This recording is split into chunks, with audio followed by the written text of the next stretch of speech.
రాజీవ్ చెప్పండి, ఈ భారత్తో పోలిస్తే పాకిస్తాన్కి ఉన్న బలగం కానీ ఆర్థిక పరిస్థితి కానీ చాలా చాలా అంటే చాలా తక్కువ. అయినప్పుడు కూడా ఎందుకు ఈ ఉగ్రవాదం ఇవన్నీ చేయించడం ద్వారా ఏం సాధిస్తారు? దీనివల్ల నష్టం జరుగుద్ది కదా. ఈ ప్రమాదం వాళ్ళ ఆ ప్రమాదాన్ని ఆలోచించుకోకుండానే ఇట్లాంటి అరాచకాలను ఎంకరేజ్ చేస్తున్నట్లా? అంటే పాకిస్తాన్ అనేటువంటి భారతదేశంతో పోల్చుకోవడానికి దాంట్లోనంటే ఏ సెక్టార్ లోని కూడా భూభాగం కానీ, పాపులేషన్ కానీ, ఫైనాన్షియల్ స్టేటస్ కానీ, మిలిటరీ కెపాసిటీలో కానీ, వాళ్ళకు ఉన్నటువంటి ఎకనామికల్ సిచ్యువేషన్ కానీ ఏ స్థాయిలో కూడా భారతదేశంతో పోటీ పడాలనే ఆలోచన కూడా చేయలేనటువంటి స్థాయిలో పాకిస్తాన్ ఉంది. కానీ వాళ్ళు ఏమన్నంటే కవ్వింపు చర్యలు చేస్తూ మా దగ్గర అణుబాంబులు ఉన్నాయి, అణుబాంబులు వేసేస్తాం, మీరు నాశనం అయిపోయినా పర్లేదు, భారతదేశాన్ని నాశనం చేస్తాం అనేటువంటి ఉగ్ర ఆలోచనలోనే పాక్ ఆర్మీ కూడా ఉంది. ఉగ్రవాదం ఎలా చేసేది అదే. పాక్ ఆర్మీ కానీ, పాక్ ప్రభుత్వం కానీ ఆ రకమైనటువంటి మాటలు, కవ్వింపు చర్యలు, రెచ్చగొట్టేటువంటి ధోరణి తప్పితే అది పైన పటారం లోన లోటారం పాకిస్తాన్ అంతా. అయితే ఒకటి సార్, ఇందాక నుంచి కాలర్స్ కొంతమంది మాట్లాడుతున్నప్పుడు నాకు అనిపించింది ఏంటంటే, మీరు చాలా చక్కగా చెప్పారు మీరు కూడా, భారత సైన్యానికి మనం అండగా నిలబడాలి, తోడుగా ఉండాలి, వాళ్ళ యొక్క పనిని ప్రశంసించాలి, వారు చేసే పనిని దైవకార్యంగానే భావించాలి. ఎందుకంటే ఈరోజు భారతదేశ సైన్యం గురించి ఒక రచయిత చెప్పినటువంటి మాటలు నాకు గుర్తొస్తున్నాయి. ఎందుకంటే చెప్పాలి, మన సైన్యం గురించి మనం చెప్పకపోతే ఎలా తెలుస్తుంది? మన సైన్యం గురించి ఒక రచయిత రాశాడు సార్, మన భారత సైనికుల గురించి.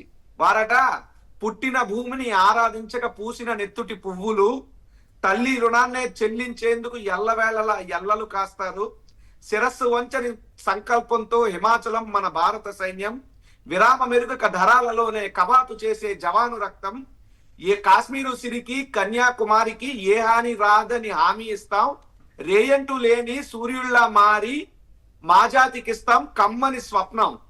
ఇది భారత సైన్యం గురించి ఒక రచయిత రాసినటువంటి గొప్ప మాట. బాగుంది.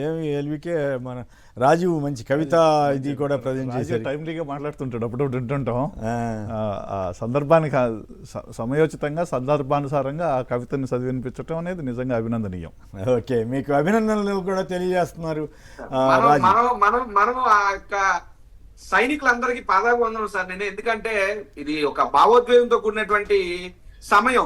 ఖచ్చితంగా ముందు ఎలా జరిగింది, అక్కడ సెక్యూరిటీ ఉందా లేదా, లేకపోతే ఏం చేస్తారు, ఈ నిర్ణయాలన్నీ తీసుకునేటువంటి స్థాయిలో త్రివిధ దళాధిపతులు ఉన్నారు. వారికి కావాల్సినంత అనుభవం ఉంది, వారికి ఇచ్చేటటువంటి స్వేచ్ఛను ఇస్తారని చెప్పి గౌరవ ప్రధాని గారు చెప్పారు. ఇక్కడ మోడీ గారు ప్రస్తావించుకోవట్లేదు. ఇంకోటి, ఇవన్నీ దయచేసి రాజకీయాలు వద్దు సార్, మేము కూడా రాజకీయ పార్టీ ప్రతినిధి. But this is not time for politics, it's time for the country. మనం ఈ యొక్క యుద్ధంలో భారత ప్రభుత్వానికి, భారత సైన్యానికి తోడుగా ఉండాల్సినటువంటి అవసరం ఎంతైనా ఉంది. ఉదాహరణకు ఒక సిబిఐ చీఫ్ ని భారతదేశంలో అపాయింట్ చేస్తేనే ప్రైమ్ మినిస్టర్ మోడీ గారు, లీడర్ ఆఫ్ అపోజిషన్ గారు కలిసి కూర్చుని చర్చలు జరుపుతారు. ఏంటి, ఒక సిబిఐ హెడ్ కోసం. మరి అలాంటి మన భారతదేశ భవిష్యత్తు కోసం అన్ని పార్టీలు అన్ని రంగాలలో కలిసి సైన్యానికి ఎందుకు తోడుండవు? ఇటువంటి సందర్భంలో దయచేసి ఆ మాటలు ఎవరు మాట్లాడినా దాన్ని అయితే నేను తీవ్రంగా ఖండిస్తున్నాను. భారత సైన్యానికి మనం మనోబలాన్ని, మనోధైర్యాన్ని ఇవ్వాలి. వాళ్ళు ఖచ్చితంగా ప్రతి భారత సైనికుడు కూడా ఎక్కడున్నా సరే, ఇందాక నుంచి చెప్తున్నారు, దాడులు జరిగినప్పుడు మనం లైవ్ టీవీలో టెలికాస్ట్ అవడం వల్ల అవి ఉగ్రవాదులకు ఇబ్బందులు కలిగించింది. ఓకే, ఒకప్పుడు జరిగింది వాస్తవమే, బట్ ఇప్పుడు ఆ పరిస్థితులు లేవని మీరు కూడా చెప్పారు. అట్ ది సేమ్ టైం మనం భారత సైన్యం గురించి ఏం మాట్లాడుతున్నాం, భారత సైన్యానికి ఏ విధంగా అండగా ఉంటున్నాం అని చెప్పి ఇప్పుడు ఈ సాక్షి లైవ్ కూడా ఎంతో మంది సైనికులు చూస్తూ ఉండుండొచ్చు.